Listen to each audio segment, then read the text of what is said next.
Bank of ইন্ডিয়ার BC ভাইদের জন্য নতুন হচ্ছে একটা পোর্টাল এসছে, যেটা হলো রি-কেআইসি। কাস্টমার হচ্ছে ক্রিয়েশনে গিয়ে এখান থেকে নিচে দেখবেন হচ্ছে রি-কেআইসি পোর্টাল।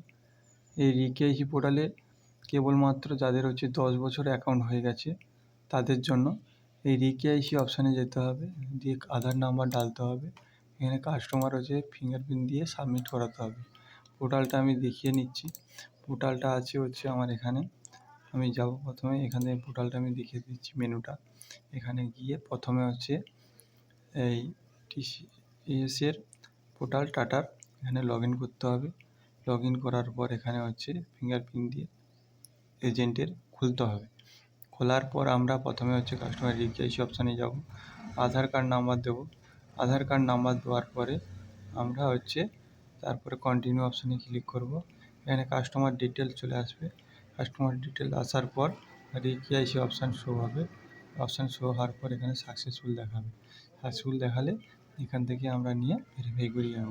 এটা রি-কেআইসি পোর্টাল, এটা নতুন হচ্ছে ব্যাঙ্ক অফ ইন্ডিয়ায় এসছে।